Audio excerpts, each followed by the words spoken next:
Aqui estamos novamente agora para ministrar a palavra do Evangelho da Graça. Sou grato ao meu Senhor por ter levado o meu entendimento a compreender estes mistérios que eu vou levar até você nesse momento. Há um tempo atrás nós começamos um tema muito especial respondendo a perguntas de abençoados que estão em todo o Brasil, pela internet ou até mesmo pelo WhatsApp, que nos perguntam a respeito da volta de Cristo. É um tema palpitante. Todo mundo quer saber sobre a volta de Cristo. E é claro que o sistema religioso tem aquele seu esquema, onde fala em arrebatamento de uma forma errada, grande tribulação, Satanás preso por 1000 anos, Satanás é solto, entra Apocalipse, entra Mateus 24, 25, entram as parábolas de Jesus falando que o final dos tempos está próximo, e ninguém explica isso corretamente. No passado eu também pensava que isto era assim, só que hoje, com este entendimento do Evangelho da Graça, que o Senhor nos deu através de um apostolado, evidentemente, o apostolado do apóstolo Paulo, que também através do nosso apóstolo José Luiz, durante muito tempo, nós pudemos ter acesso a estas informações e a nossa mente começou a se abrir, a entender, a ampliar o entendimento de tudo isso que nós vamos passar para você a partir de agora. Então, neste tempo que eu falei, que nós começamos a ministrar, nós falamos sobre como Cristo voltará. Está aí no canal, você pode acessar a qualquer momento. Está no canal, está com vídeo curto, está em áudio, está em apostila, está em todas as maneiras que nós pudermos fazer para que a palavra corra. E hoje vamos entrar em um tema, continuação daquele lá, como Cristo voltará. Não é uma continuação sequencial, mas é uma continuação dentro do mesmo assunto. Quando Cristo voltará?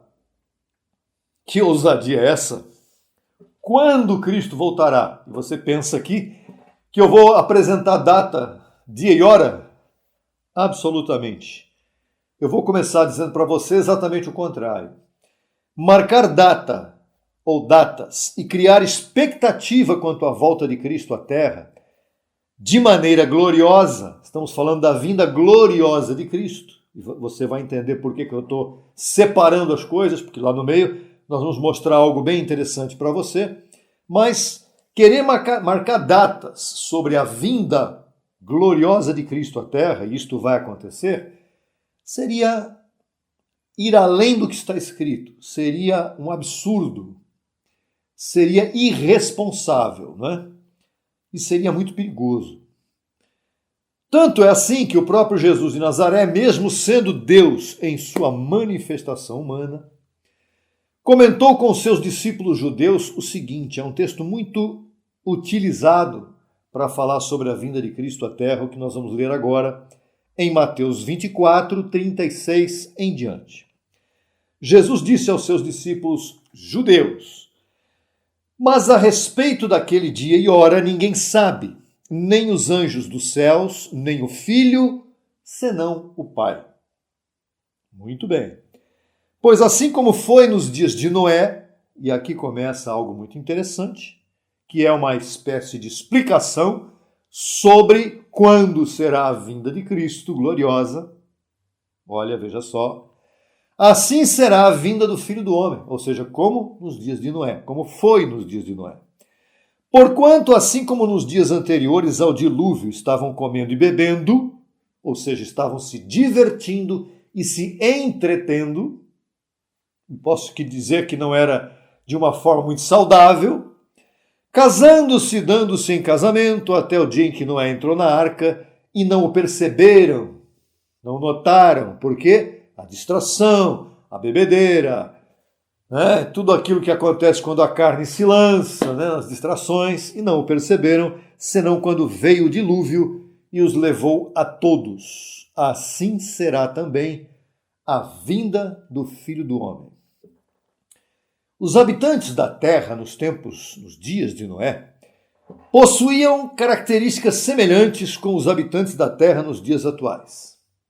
Porque a carne é a mesma, Ainda que, obviamente, não haviam os recursos que há em nossos dias. Naqueles tempos não havia tecnologia, distração nos níveis em que há hoje em dia.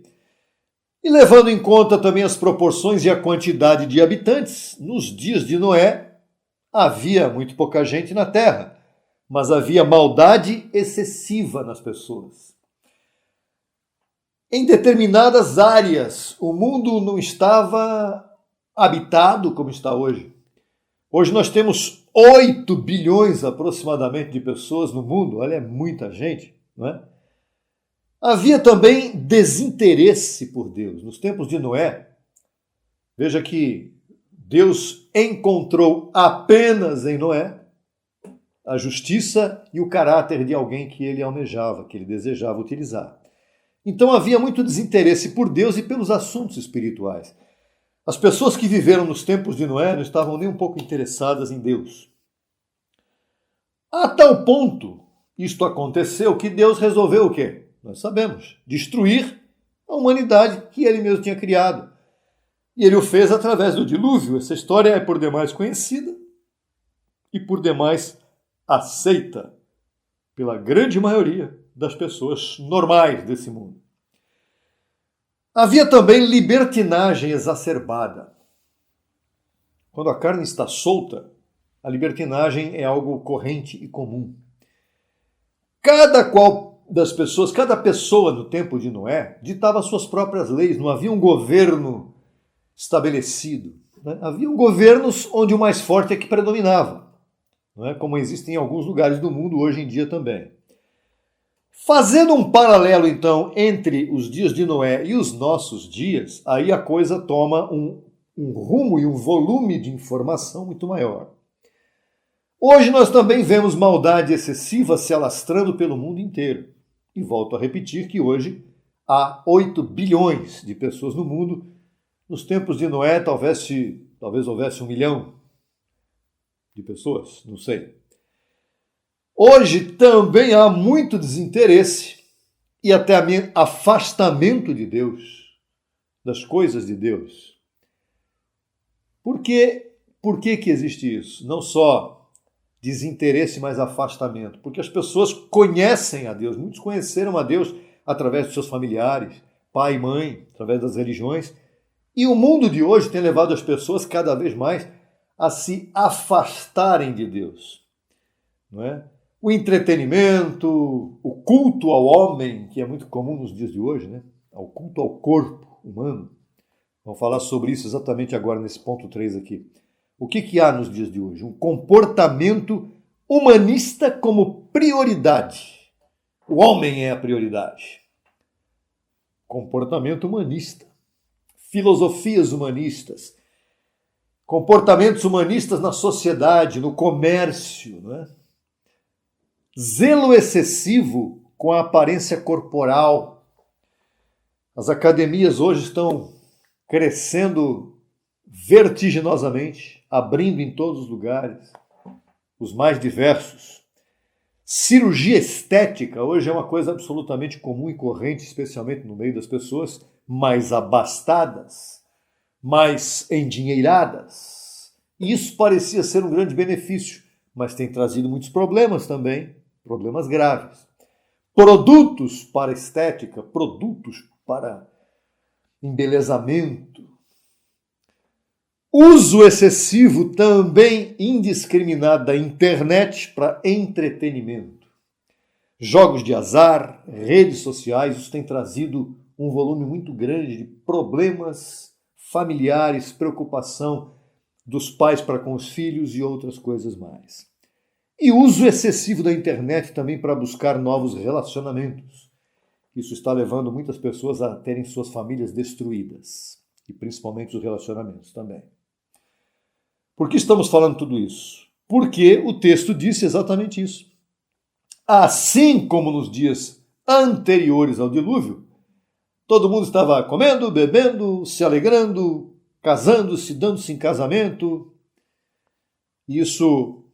Esse entretenimento levou as pessoas a esquecerem que Deus existe, esquecerem que Deus é real, esquecerem que são espíritos de Deus essas pessoas. E simplesmente largaram isso para lá e passaram a viver vidas enfatizando a carne. Jesus falou muito sobre isso em parábolas, sobre essa questão de as pessoas se distraírem com as coisas da vida e esquecerem das coisas espirituais. Na sequência do verso 39, Jesus passa a utilizar parábolas como analogias. Falamos de Mateus, né? Do texto de Mateus 24, do 39 agora em diante, nós não vamos ler isso é apenas, vamos falar assim em passagem. Mas Jesus dava pistas através das parábolas para comentar sobre seu retorno à Terra numa etapa oportuna, mas as informações que ele passava através de parábolas eram subjetivas a ponto da grande maioria das pessoas não entenderem o que ele estava dizendo. Então, não temos absolutamente dia nem hora na Bíblia que possa apontar e mencionar com clareza a volta de Cristo à Terra. Não temos. Mas nós vamos aqui ao Evangelho agora, e Mateus não é Evangelho, Mateus é livro histórico. Nós vamos entrar no Evangelho da Graça para explicar algumas coisas importantes sobre quando Cristo voltará, ok? Primeira carta de Paulo aos Tessalonicenses, no capítulo 5, verso 1, diz assim: Mas acerca dos tempos e das ocasiões, no que se refere à volta de Cristo, irmãos, não tendes necessidade de que eu vos escreva, disse Paulo aos Tessalonicenses. E no 2 ele explica por quê.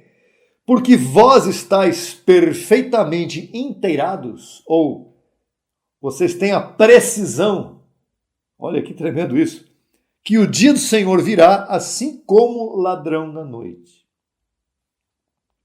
Isso aconteceu lá no tempo de Noé também.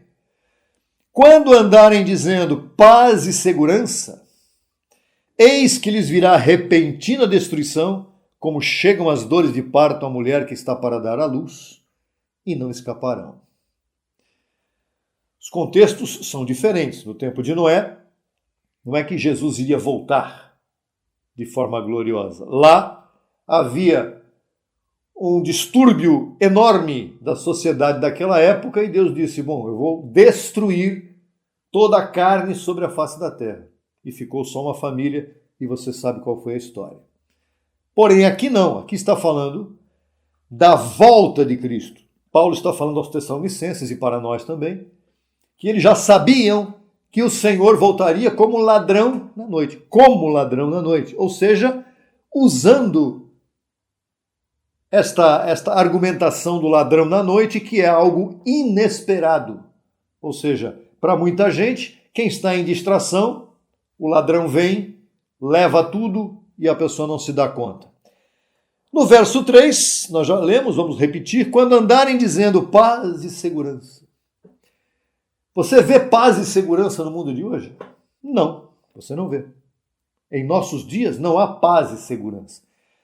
Existem tentativas políticas hipócritas de promover paz e segurança. Mas, porque são hipócritas, essas tentativas não têm sucesso. Falando, por exemplo, em respeito à paz entre judeus e árabes, filhos do mesmo pai, a gente sabe que isso é uma busca que remonta a milhares de anos atrás e que jamais houve sucesso nisso. O verso 4, na sequência desse 1 Tessalonicenses 5, diz assim: Mas vós, irmãos, Paulo disse a eles, não estáis em trevas, para que aquele dia vos surpreenda tal como um ladrão. Paulo diz para os Tessalonicenses, preste bem atenção nisso. Vocês não estão em trevas, ou em ignorância, ou em desconhecimento, para que esse dia vos surpreenda, os pegue de surpresa, tal como um inesperado e rápido ladrão. Por quê?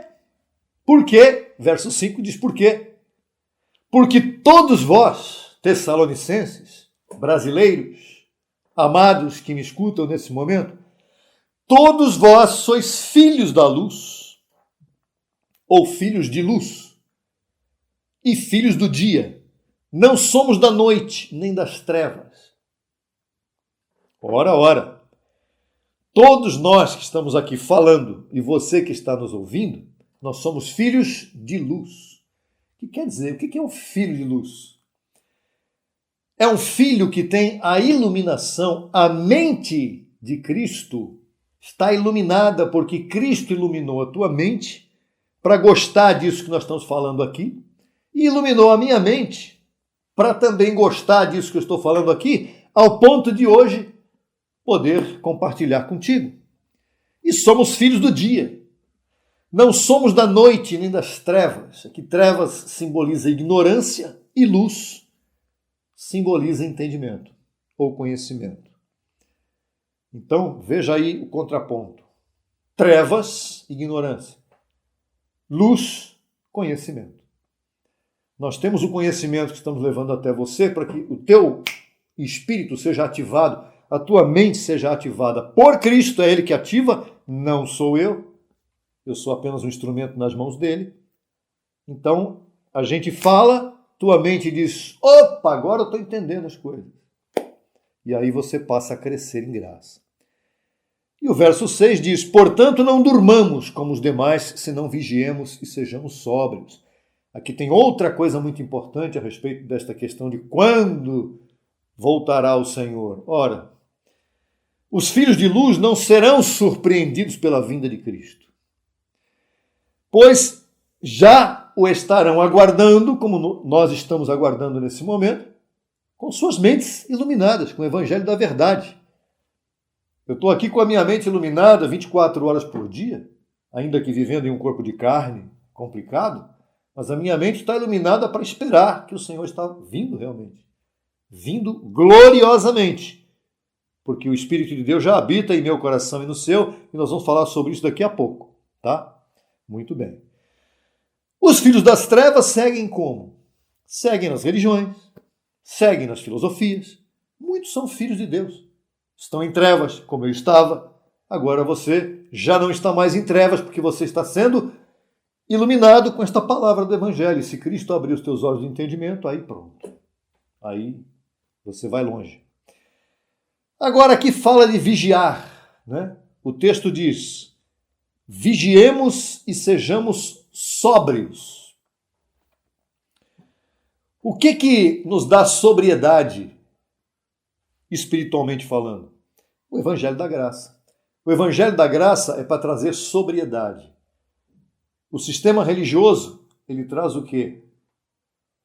Ele traz ignorância. Ele traz, a pessoa fica nocauteada, ela fica enfeitiçada pelas obras religiosas e ela não consegue pensar. Então, vigiar é ativar a mente de Cristo. Quem ativa a mente de Cristo? A palavra do Evangelho da Graça, que você tem a mente de Cristo se você é um escolhido de Deus. Quando se tem a mente de Cristo ativada, a palavra falada, ela revela em tua mente, em teu espírito, aquilo que você precisa para se preparar para a vinda daquele que virá como ladrão. Por que preparar? O que é preparar? Preparar é entender a sua posição dentro deste cenário de vinda de Cristo. Não é? Porque quando o Senhor vier, você já estará preparado, entendendo quem você é, o que você está fazendo aqui, para onde você vai, o que você vai fazer aqui, governar a terra com o Senhor.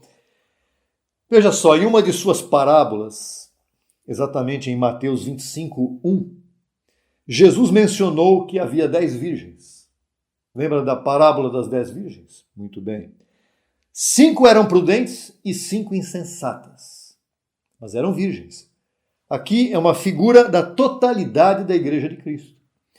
Enquanto as prudentes estavam preparadas com o entendimento do Evangelho da Graça, as insensatas não se cuidaram em ouvir o verdadeiro Evangelho, pois criaram um sistema, acreditavam em um sistema religioso sob a lei. É o que acontece hoje em dia, os religiosos estão no sistema, são filhos de Deus, Muitos são filhos de Deus, são virgens, são da igreja de Cristo, mas estão como que desorientados, estão como que adormecidos para a palavra verdadeira. E enquanto as prudentes estavam preparadas com o entendimento da graça, as insensatas estavam adormecidas. Assim, enquanto as prudentes tiveram suas mentes renovadas, que é o que nós estamos fazendo com você hoje, as insensatas não utilizaram a mente de Cristo e seguiram com sua tradição religiosa. É isso que nós vemos no mundo de hoje? É isso que nós vemos no mundo de hoje. O apóstolo Paulo afirmou em sua primeira carta aos Coríntios, no capítulo 2, verso 16, que nós temos a mente de Cristo. E por que Cristo nos deu sua mente? Senão para que tenhamos a ciência e o entendimento para saber quem somos e utilizar isso a nosso favor, mantendo nossas mentes em repouso absoluto quanto à salvação eterna, porque ela já foi conquistada e não foi por nós. Foi o Senhor que nos deu a salvação eterna antes da fundação do mundo. E hoje nos faz entender que nós temos que praticar a salvação diária. Viver com o entendimento da graça é viver a salvação diária. Dia a dia, sendo livrados dos maus pensamentos, dos homens maus e perversos, das más filosofias, das religiões que não levam a nada, da ignorância espiritual. Cristo já habita em nós. E aqui vem algo interessante. Se nós estamos aguardando a vinda do Senhor, quando Ele virá? Quando Ele virá? De certa forma, Ele já veio. Claro que sim. Aí existe um mistério que você precisa compreender. Ele veio, mas não de forma gloriosa ainda. Ele veio porque ele mesmo afirma, através do apóstolo Paulo, que o Espírito Santo já habita em nós. Em teu espírito, em meu espírito. Veja, por exemplo, 1 Coríntios 3,16, você vai buscar aí. Vai estar na tela. 1 Coríntios 3,16, 1 Coríntios 6,19 e Efésios 1,13. Esses três textos falam sobre isso. Paulo disse aos Coríntios: não sabeis que o Espírito de Deus habita em vós? Habita em vós. Se o Espírito de Deus habita em mim, ora, é a garantia de que nós somos herdeiros de Deus e essa herança será manifestada quando? Aí vem, com a segunda vinda gloriosa de Cristo. Então o Espírito é a garantia em mim de que eu receberei a minha herança. Mas que herança é essa? A capacidade, a bênção, o privilégio, a honra extraordinária de poder governar com Cristo nesta terra com um corpo transformado, com um corpo glorificado, semelhante ao dele. Semelhante ao dele. Busque lá como Cristo voltará. É o estudo anterior imediatamente a este aqui. O próximo contexto é bastante interessante a respeito daquilo que você precisa saber. Está em 1 Coríntios 4, 5. Então entenda. O Espírito vive em você. Então Cristo, no Espírito Santo de Deus, vive em meu corpo, em teu corpo. Está em você. Ainda que não de forma gloriosa. Manifesta. 1 Coríntios 4, 5 diz: assim que não julgueis nada antes do tempo, disse Paulo aos Coríntios, até que venha o Senhor, o qual também aclarará o oculto das trevas. O que seria isso? As revelações às quais você não teve acesso enquanto o Senhor não veio. Como o Espírito está em você vivendo hoje, você hoje pode acessar as revelações espirituais através do Evangelho da Graça, de Romanos a Hebreus, que foi o que Paulo escreveu. E o Senhor também manifestará as intenções dos corações, ou os propósitos das mentes. O Senhor, Ele está, quando Ele vem, quando Ele entrou em você no Espírito Santo, foi selado com o Espírito Santo, eu e você, o que acontece? O Senhor manifestou o que eu sou dentro de mim. Ele separou espírito e alma, juntas e medulas, e pôde descobrir, claro, quem sou eu. Ele me conhece, ele me criou. Então eu pude me conhecer também, saber que eu sou um eleito de Deus. E diz o texto, então cada um receberá seu louvor da parte de Deus. Se você hoje está ouvindo essa palavra e entendendo, é porque o Senhor está em você. O Espírito Santo está em você. À primeira vista, parece até que o que está nesse texto se refere apenas a quando Cristo vier de forma gloriosa. E que então só saberemos se somos do Senhor ou não quando Ele vier e nos der a recompensa. Não, eu já sei que eu sou do Senhor hoje. E Ele ainda não veio de forma gloriosa. Mas o Espírito de Deus que vive em mim me mostrou quem eu sou. De onde eu vim? Para onde eu vou? O repouso que eu tenho que ter em minha mente para saber quem eu sou? Ficar em paz. Tudo está bem? Agora, pense comigo, com os olhos iluminados, ok? Se o Espírito Santo já está em nós, seus filhos, ele conhece os nossos corações, nossas intenções e o que desejamos, o que você deseja? O que é espiritual ou o que é carnal? E ele nos revela as informações que devemos receber em nosso espírito e o interesse que manifestamos por essas informações. Isso que eu estou falando te interessa? Tem gente que não tem interesse nisso e diz, quer saber? Está me cansando isso, eu prefiro uma festinha. Nada contra a festinha, por favor, não me entenda mal. Eu não sou contra festas, não sou contra lazer, não sou contra entretenimento, dependendo de qual é o entretenimento.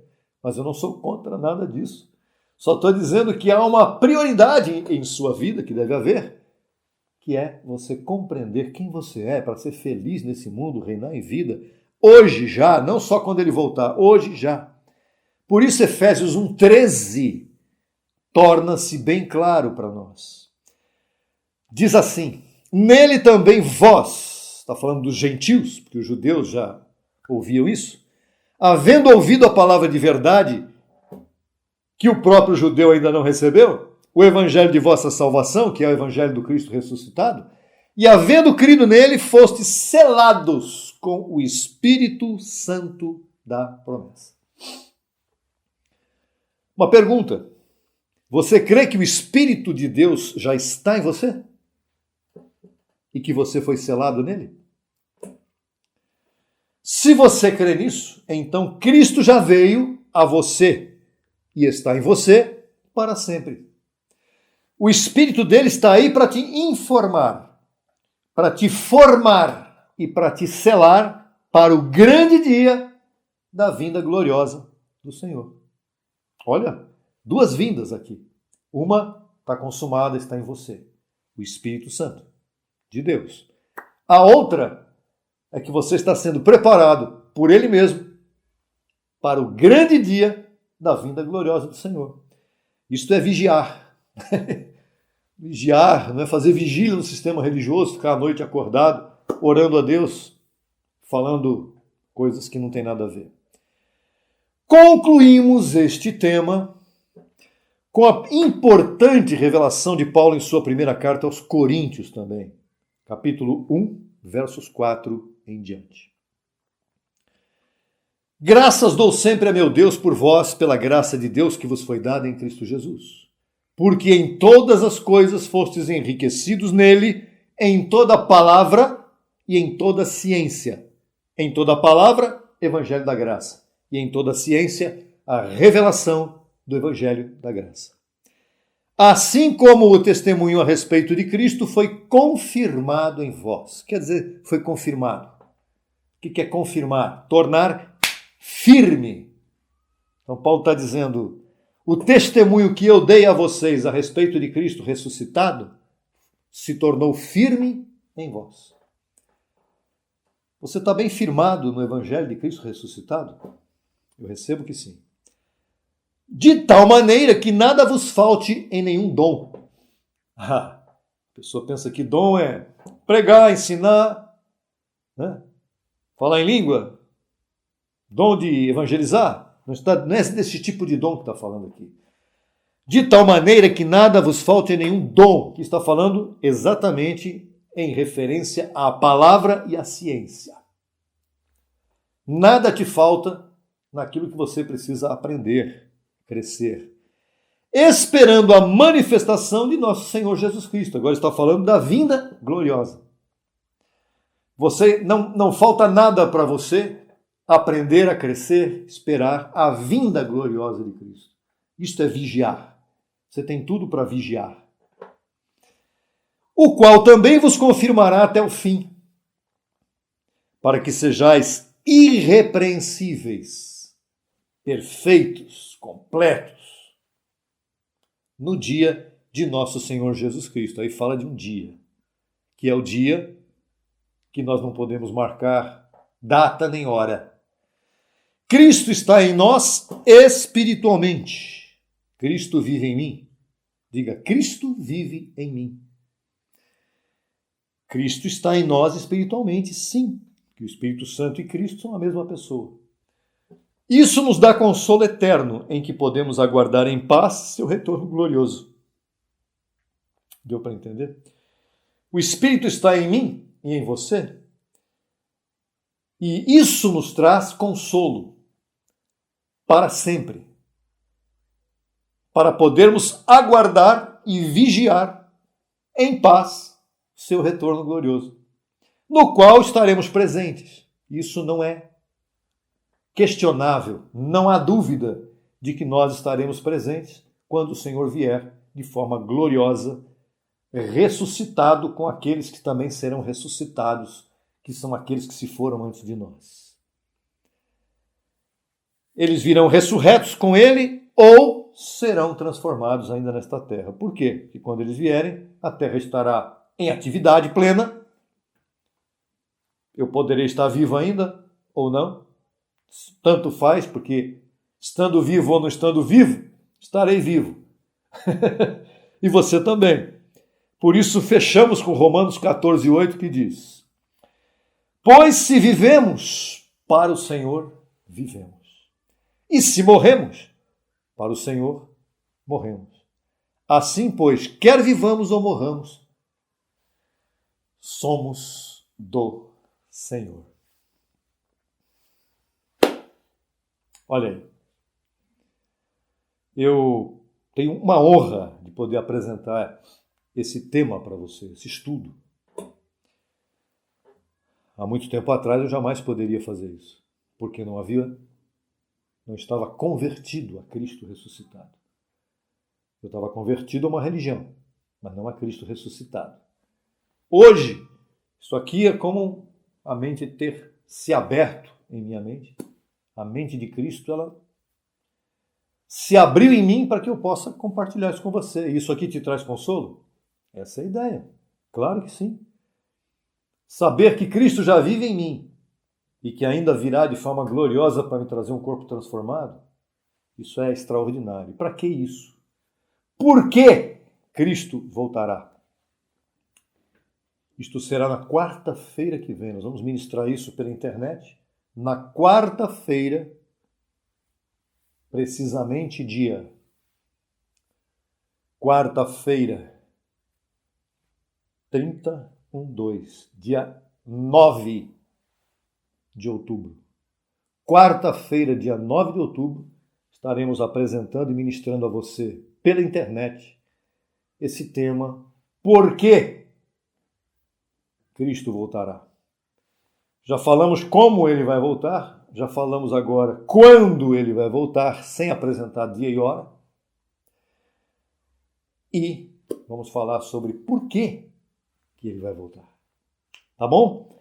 Abençoados e abençoadas com todas as bênçãos. Espero que essa palavra tenha alcançado sua mente e que tenha encontrado você em processo de crescimento, em graça e apostolado.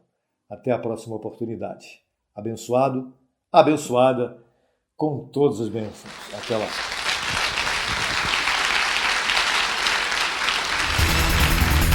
Solicite material inteiramente grátis pelo WhatsApp 11 95002 5531. Acesse nossa página no Facebook www.facebook.com/Crescendo em Graca Brasil. E no Instagram acesse e siga-nos em www.instagram.com/CEGBrasil_oficial. Acesse também nossa rádio web 24 horas www.radiograca.net. Também pelo nosso aplicativo Rádio Graça, disponível no Play Store. No YouTube estamos em 2 canais. Na barra de pesquisa você digita Crescendo em Graça Brasil Oficial. Neste canal você desfrutará de louvores, conferências apostólicas, confissões em graça, especiais musicais e muito mais. Nosso segundo canal, Crescendo em Graça Brasil Estudos, www.youtube.com/Crescendo em Graca Brasil.